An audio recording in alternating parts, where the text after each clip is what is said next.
Okay, let's dive right in. We're going to look at the global auto industry, which is, without a doubt, one of the most brutal, competitive arenas on Earth. And we're going to ask a pretty simple question.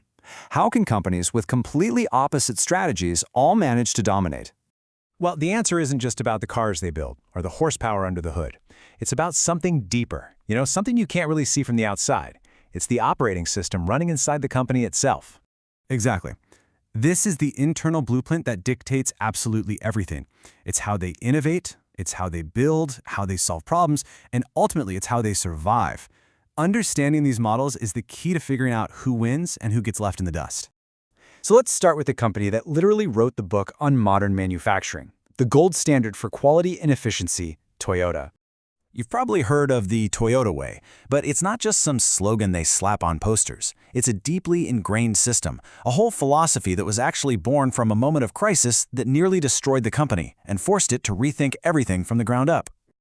So get this, the world's most dominant manufacturing philosophy wasn't dreamed up in some business school. As you can see here, it was a survival mechanism.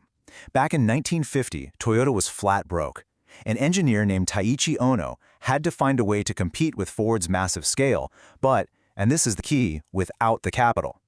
The result was the Toyota production system, a revolutionary approach built on eliminating waste and empowering every single worker on the line. And the DNA of this system goes back even further. This single idea, embedded in a textile loom from the 1920s that automatically stopped if a thread broke, that is the core of Toyota's entire quality system today. It's about perfecting the process, winning by inches, and never, ever letting a mistake slide. Okay, so from perfection, let's jump to a completely different model. We're talking about a company that survives not by perfecting one system, but by being willing to tear up its own playbook when the world changes, Ford. Think about this. It's 2006. The U.S. economy seems fine on the surface, but Ford was in deep trouble. Their new CEO, Alan Mulally, made one of the gutsiest bets in business history. He mortgaged everything, the factories, the headquarters, even the iconic blue oval logo itself, to get a massive loan. 2 years later, bam, the global financial crisis hits. GM and Chrysler go bankrupt and need government bailouts. But Ford, with cash in the bank, was the only one of the big three to survive on its own. That's reinvention under fire. And you can see that same thinking happening right now under their current CEO, Jim Farley. They've basically split the company in three. You've got Ford Blue handling the traditional gas-powered vehicles, the F-150s and Broncos that are the cash engine. Then there's Ford Model E, which is their high-growth, high-risk EV startup. And finally, Ford Pro, which serves their huge commercial business. This structure lets each part move at its own speed. It's another reinvention, happening as we speak. So, you might be asking, how can they do this? Well, the crucial point is that Ford can make these moves because of its unique ownership. The Ford family still holds a huge chunk of the voting power. This insulates management from Wall Street's pressure for short-term quarterly earnings, and it allows them to make these dramatic, high-risk, long-term bets that would probably get a typical CEO fired. All right, now for a company that doesn't just play the game differently, it insists it's playing an entirely different game altogether. Of course, I'm talking about Tesla. This slide really nails why comparing Tesla to a traditional automaker is like comparing an iPhone to a landline. They're just different beasts. Traditional companies are assemblers who sell through franchise dealers. Tesla, on the other hand, builds almost everything in-house, sells directly to you online, and treats the car as a hardware platform for its real product, software. And just look at where their focus is heading. Yeah, car sales are the foundation for now, but the real long-term bet is on everything else. Energy storage with the Megapack is a rapidly growing, high-margin business.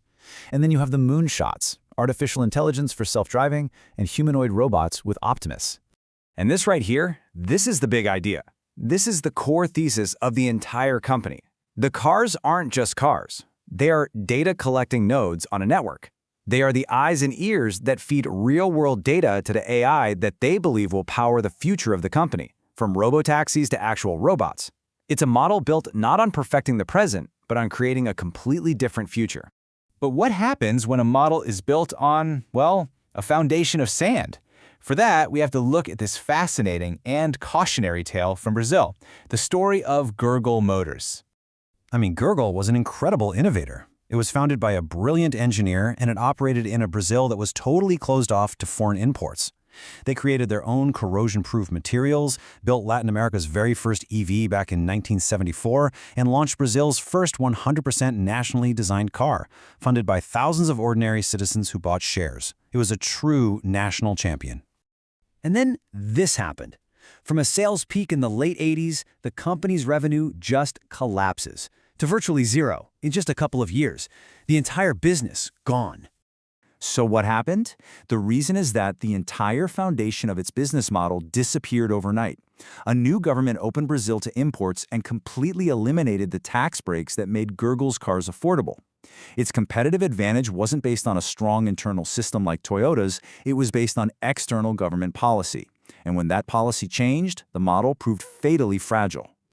So there you have it, 4 very different models for success and failure.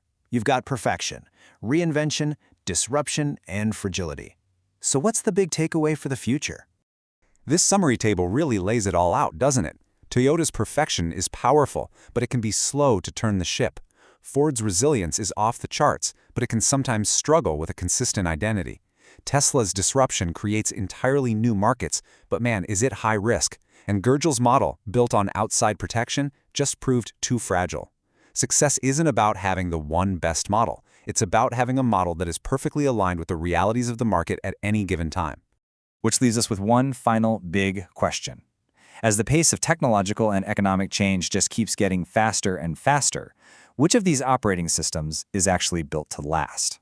Will the future belong to the relentless perfectionists, the adaptable survivors, or the bold disruptors? That is the multi-trillion-dollar question these companies are betting their entire existence on every single day.